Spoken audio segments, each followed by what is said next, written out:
এই যে সব জায়গায় আল্লাহ হেদায়েত করে। হ্যাঁ, প্রথম দিকে কিন্তু একদিন আলোচনা করেছেন নতুন ভাইয়ের অধিকাংশ আমার সঙ্গে, কিন্তু কথা হচ্ছে যে আপনারা তো নিয়মিত আসছেন, অন্তত কিছু তো মনে রাখেন, না এটা মানে কুফরি আকীদায় মরে যাবে। আল্লাহ সব জায়গায় বিরাজমান, এগুলোতে তো এইখানে যদি না তো পায়খানা তো নাউজুবিল্লাহ নাকি, হ্যাঁ নাউজুবিল্লাহ, সর্বত্র বিরাজমান মানে কি? টেবিলের উপরে, টেবিলের তলে, তাই না? এই আকীদা, এই কুফরি আকীদা না, না না না, এটা হিন্দুদের আকীদা। আল্লাহর সমস্ত সৃষ্টির ঊর্ধ্বে, এই জন্য তিনি আলা, তার নাম হচ্ছে আল আলী, ওয়াল আলিয়ুল আযীম, সুউচ্চ সুমহান। এই জন্য তাকে আল্লাহ তাআলা বলছেন। জি, আল্লাহ তাআলা। তো আল্লাহ তাআলা নেমে আসেন, কেউ যদি অস্বীকার, আল্লাহ নেমে আসেন না, আল্লাহর রহমত নেমে আসে, আল্লাহর বরকত নেমে আসে, আল্লাহর আদেশ নিষেধ নেমে আসে, এগুলি হচ্ছে পথভ্রষ্টতা, গুমরাহি, এটাও কুফরি। আর আল্লাহর নেমে আসা মানুষের মতো বা সৃষ্টির মতো, ওইটাও কুফরি। তাহলে কোনটা ইসলাম? আল্লাহ নেমে আসেন কার মতো? আল্লাহর মতো। আল্লাহ নেমে আসেন কার মতো? আল্লাহর মতো। আরে সহজ ভাষায় বলছি, যদি বলবেন ভাই আপনি খাওয়া দাওয়া করেন কার মতো, কি বলবো? কি বলবেন? ভাই আমি মানুষ, মানুষের মতো খাই, বলবেন না? নাকি বলে আমি গরুর মতো খাই, বলবেন? আমি ছাগলের মতো খাই, বলবেন? আমি পোকামাকড়ের মতো খাই না? সবকিছুর ধরন রয়েছে। তো সৃষ্টির মধ্যেই যখন আপনার ধরন ভিন্ন, তাহলে কোথায় স্রষ্টা, কোথায় সৃষ্টি? আল্লাহ স্রষ্টা, সৃষ্টিকর্তা, তার কোন সৃষ্টির সাথে তুলনা করা কুফরি যাবে না, তেমনি অস্বীকার করাও যাবে না। আল্লাহ নেমে আসেন আল্লাহর মতো, কারোর সাথে সদৃশ্যতা নেই। কুল্লা লাইলাতিন, প্রত্যেক রাতে নেমে আসেন। এখানে আরেকটি কথা স্পষ্ট, কখন নেমে আসেন? হ্যাঁ, শেষ তৃতীয় অংশ আসছে। আর কোন রাতে নেমে আসেন? গোটা বছর 360 রাত, 360 এর প্রত্যেক রাতে নেমে আসেন।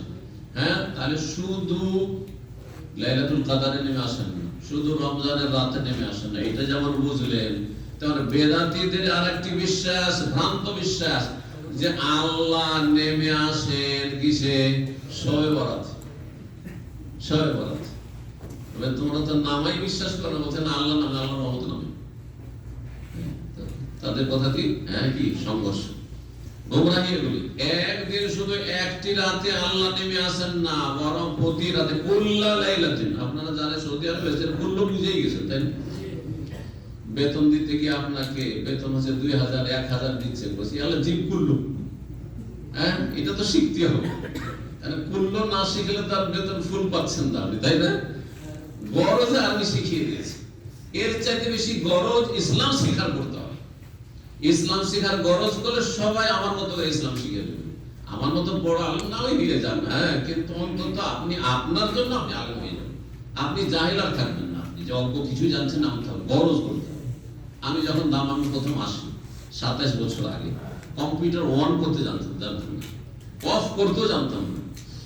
তো প্রথম আমার একজন শুধু কলিগ, বেচারা 2-3 মাস আগে এসেছে, নতুন কম্পিউটার সেও ছুঁয়েছে, তখন প্রথম কম্পিউটার এসেছে অফিসে, প্রথম ছুঁয়েছে, আর সামান্য কিছু জানে শুধু। তো ওকে বললাম যে ভাই একটু শুধু অন করাটা শিখে দাও, কেমন করে অন করে। এই টিপটা হলো, অন হয়ে গেল। আচ্ছা ঠিক আছে, আমি কাজ করে যেটুকু ওইটুকু শুধু দেখিয়ে দাও, একটা খুলে দাও, একটা পেজ খুলে দাও আমাকে, আমি লিখবো। 40 হাদিস, মানে 50 হাদিস, একটা প্রথম আমার লিখনি বই আছে বাংলা, ওই বইটা প্রথম আমি তখন কম্পোজ করলাম। তো তারপরে বিকেল বেলা ও চলে গেছে, ও থাকে বাইরে থাকে, আর আমি তখন নতুন এসে অফিসে, ও বইয়েই থাকি। তো কিছুক্ষণ কাজ করার পর চিন্তা করলাম, এখন তো শিখতে ভুলে গেলাম, যে বন্ধ করবো কেমন করে, আর সারাদিন খোলা থাকবো, তো চলেও গেছে আর আসবেও না আজকে, ও 24 ঘন্টা থেকে যাবো বলে যাই না। পরের দিন এলো, না পরের দিন আসবো কেন, আমি চিন্তা করলাম যে যেখান দিয়ে কি করেছি, অন করেছি, ওইটি দিলাম, টিপটা বন্ধ হয়ে গেল। কিন্তু বন্ধ করাটা কি ঠিক হইলো আমার? বুঝতে পারছেন না? তো এই হলো অবস্থা।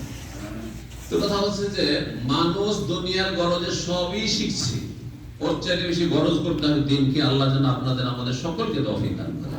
দিন শিখুন, আকীদা শিখুন, ইসলাম শিখুন, হালাল হারাম শিখুন, ফরজ ওয়াজিব শিখুন, এবং আমল করুন। আল্লাহ আমলে তৌফিক দান করেন। কুল্লা লাইলাতিন